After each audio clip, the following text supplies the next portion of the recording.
بسم الله الرحمن الرحيم الحمد لله رب العالمين الصلاة والسلام على نبينا محمد وعلى آله وصحبه وسلم أجمعين أما بعد السلام عليكم ورحمة الله وبركاته بويانا الراء بويا قمبتشو شعبانا بلتي توربا فارا بويا باي نمتي تولو بويا علمان نانو صنبو قبطورا guyyaan kun guyyaa diiniin ittiin nasaramu jechuutti akka waan galmeessinuuti. Maaliif ummanni dhufe kun waarisii hambiyaati. Dhaaltuu hambiyaa dhala jennu hamma dhayaalee hamma rabbiin isa dhaalchise isatu beeka. Rabbii kenneeftu beeka. Kanaafuu ulamaan nama keessa jiraachuun hambiyaarraa qoodaan tokko nama keessa jiraachuudha. Bakka bu'aa hambiyaati jechuudha. Kanaaf biyyi kun biyya milkaahaadha. Eeguma bakka bu'aa hambiyaa ofii keessa kaa'ate bifa ansaaraa qaba jechuudha. Bifa ansaara Madiinaa, Awsii fi Khazrajii qaba jechuudha. Biyyuu lamaanitti galee waa sadiitu keessatti sabata. Tokko maaltu sabata? Jaalala sabata. Ummanni Awsii fi Khazrajii waggaa 120 wal lole osoo Rasuulii achi hin galin alayhi salaatu wassalaam. Isaanitti gallaan loliimni achumaan dhaabbate. Loliimni waggaa 120 ulamaan Rasuula achi galuudhaan dhaabbate. Dhukkubni wobaan biyya sana keessa ture. Sakkeeraan biyya sana keessa ture. Sakkeeraan biyya sana keessa Rasuula achi gallaan alayhi salaatu wassalaam achi godaan biyya biraatti gale. Akkuma kana rakkataan jabaa jira dur Madiinaan baay'ee rakkina qabu. Rasuula achi gallaan alayhi salaatu wassalaam duniyaan waa hundi achitti argame. Aara galfiin achitti argame. Hawwiin guddaan hin qabu yoo Rabbiin kiyya jedhee biyya kana amma booda rakkinni hin jiru. Akkuma kana ammoo wal dhabbiin hin jiru. Akkuma kana ammoo diinii nasaruu malee wal jaallachuu malee obbolummaa malee wal jibbaan hin jiru. Tokkummaadhaa fi guddinaaf ulfinan biyya kana hawwaa. Wassalaamu alaikum warahmatullahi wabarakatuh. Waan isinitti dhaga'amu biyya keenya dhuftanii qabachuuf.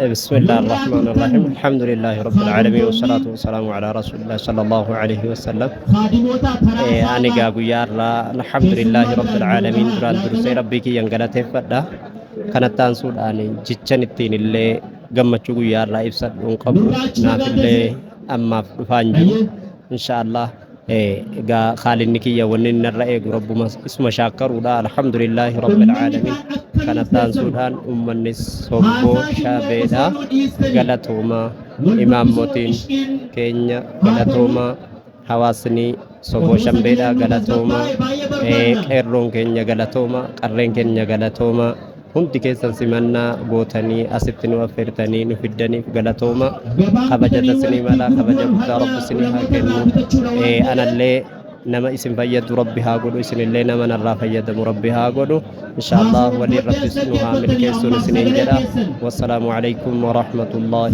wabarakaatuh. Waalaikum assalam warahmatullahi wabarakatuh. Nummoo alhamdulillah jechuudha wajjiniin hawwii bara dheeraa waggaa danuu hawwaa turre akka aanaa keenyaatti ulamaan yaraa waan ta'eef ulamaa 30 qobachiifanne jennee karooraan kan qabnu keessaa hadhaa tokko argannee 29tti kan galfanneedha. Wanti nama dhibu baay'ee ulamaa keenya kana nuu simachuuf ituu ummannumti akkaataa haqiiqaa ulamaa beekutu jiru kiristaanni kaleessa silkiidhaan dawwallaan qodaa sheekaa kan fidu ana waan jedhee anaan hammallee ganamaan na ergaa waan naan jedheef wannan isinirra barbaadu ummanni sagalee koo dhageessan waan jaallatu rabbiin amantii biraa ta'uudhaa wajjiniin beekaan biyya kana dhufuudhaan jaalalatu argama islimnaatu argama waan ta'e jedhee nu ajajame. Inni lammaffaa wanni nu ajaa'ibu biyyi keenya tokkummaa malee ammallee qabeenyaan arganne qabeenyaa caalugaa tokkummaadhumaa baada diinii rabbii qabatanii warra bakkee deemanii qansiraa hojjetanu keessaayyuu kan nu dhibu qoraan gurguranii haadhotiin keenya abbootii warri miskiinni ilaa qoraanan gurguree hammallee fidee bareechaa du'aayinaa kadhaa ulamaanaan kaddamaa waan barbaachisaa jiruun jechuun imimmaan keenya baay'ee yedduu kana nu bu'aa. Walumaa galatti qodaa hammas bakka adda addaatii kan dhengedda jimmaa fe'anne amantii biraatu ammas makiinaa hammallee nu ramadee birrii kaffalaan inni kaan nuu fe'a maasha Allah gaa kana bareechitanii akka amantii jarrii ammallee qabanuu gara amantii caalaa ta'etti rabbiin jara nu jijjiirus nu kadhattu. Alhamdulillah jennee baay'ee gammannee nooruu jenneerraa sheenka keenya simanneerraa. Kanaaf egaa galanni kan rabbiiti ijoollee keenya hundumaayyuu warra nu wajjin qabsaa'e imaamota kaassataan immoo shee markaz kan jedhamanu baay'ee egaa bukkee isaan dhaabbachuudhaan of murate ol ka'ee. Kanaaf egaa alhamdulillahi rabbil aalamiin wassalaamu alaikum warahmatullahi wabarakaatu.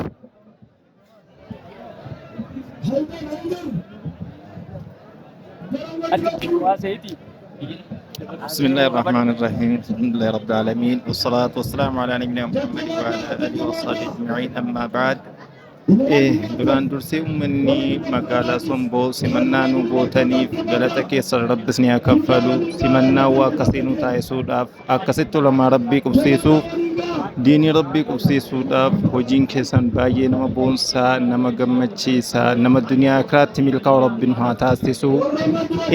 Gammachuun irra gammaddan kun walitti dhaabbataa addunyaattis firii isaa argitan akiraatti immoo firdoos laalaan ittiin gammaddan rabbisniif haa taasisu. Qeerroon qarreen haadholiin abbooliin milkaa'aa jazaa keessan jannataa rabbisni haa kaffalu.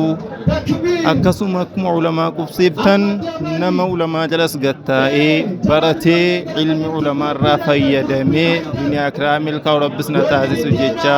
Assalaamu alaikum warahmatullahi wabarakaatuh. السلام عليكم ورحمة الله وبركاته. الحمد لله رب العالمين جتا asuma naannoo kana waan hin ta'eef waan gammachuu guddaa natti dhaga'ame ibsachuun barbaada. Akkuma beekamu gaa ulamaa galfachuu jechuun waarisul anbiyaa akka ta'e beekamaadha. Wanni sana jala dura jiru hin jiru. Hattaa hiitaanu fil bahri akkuma kitaabni jedhu san wanni lafarra jiru hundinuu du'aa isaa kadhata akka jedhamu ulamaa akkanaa immoo waan galfanneef nama itti fayyadamee biqilaa keenya itti barsiifannee dhiiraa gennoo ta'an itti fayyadamnee akhiraatti milkoomnu rabbi nu haa godhu jechaa gammachuun itti dhaga'ame ibsata. Assalaamu alaikum warahmatullahi wabarakaatuh.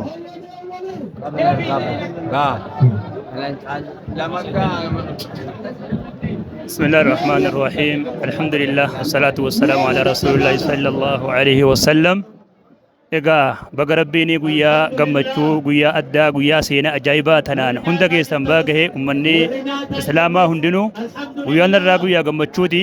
Guyyaan irraa guyyaa qobsumaa ulamaa'ii dhaala anbiyaati jechuudha. Naannoo kanaaf naannoo Somboo Shabee kanaaf carraa guddaa rabbiin banee barre jechuudha. Carraa ajaa'ibaati. Bakka jirtan hundattuu itti gammaduu qabdanillee du'aa'ii illee godhuu qabdan ulamaa'ii rabbiin fide akka asitti nu barakeessee majlisa asiillee sabaata rabbiin nu godhutti namuu bakka jirtan irraa du'aa'ii bareechaa godhaa isiniin jenna. Guyyaan irraa akkuma beekamu guyyaa gammachuuti guyyaa ishqiiti. Alhamdulillahi rabbil aalamiin.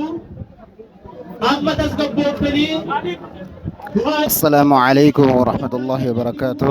كبجمتوتا جالتمتوتا أجفتوتا في دعوتوتا كينيا kan video kana daawwataa jirtan hundinuu dura dursoo nagaa rabbiitii fi rahmanni rabbiidha isinirraa jiraatu isiniin jecha guyyaa har'aa kana keessatti gammachuu addaa akka nama muslima ta'e hundatti gammachuu addaa gammachuu kanaa achi gammachuun hin jirre gammanne jirra. Wallahi guyyaa har'aa keessatti godina Jimmaa aanaa Shabee Somboo keessatti magaalaa aanaa Somboo keessatti caalima guddaa kan waggoota hedduu barachuu wajjin barsiisaa turan nama nu jaallannuu fi nama nu kabajnu sheeka guddaa caalima guddaa ilmii gosa barnoota hedduu kan of keessaa kan baratanii jiran magaalaa Somboo ilmi isaanii nuuf fidanii jiranii. Maasha Allah warri kana dhagaa jirtan hundinuu fanniin fedhayyuu asitti ni argama jechuudha.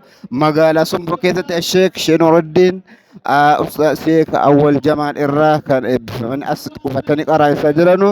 Maasha Allah magaalaan Somboos ta'ee namoonni kana argaa jirtan hundi gammada. Baga rabbiin isin gammachiise baga rabbiin nu gammachiise. Caalima kana egaa wanni qubsiifamaniin irraa barachuudha. Nama dargaggoon dargaggeettiin manguddoon shabaabni itti yaa'anii gabareen naggaadeen qote bulaan itti yaa'ee ilmi irraa baratuu fi irraa hubatu rabbiin isin ataasisuun isiniin jecha kun yeroo jalqabaatiif bara alanaa magaanaa Shabee Somboo keessatti magaalaa Somboo keessatti seenaa addaa seenaa isa jalqabaati akkuma kanas gara fuuldureettis illee qophiin hedduu jira ulamoota keenya hundayyuu rabbiin nuuf haa qofsiisu isaan darasaa kallattii hundaan rabbitti nuuf haa dhangalaasu ummata magaalaa Somboo rabbiin haa milkeessu kabajniniif ulfinni isiniif mala aafiyaan nageenyi qabeenyi isiniif mala rabbiin waan isiniif malu rabbiin isiniif haa kennu waan isin dhiibuuf rakkisu rabbiin isinirraa kaasu isiniif sheekni keenya aannanii fi damma nama waliin ta'ee shari'aa rabbii waliin qabatee galmaan ga'ee jannata rabbii seenu rabbiin haa taasisu. وبالله التوفيق السلام عليكم ورحمة الله وبركاته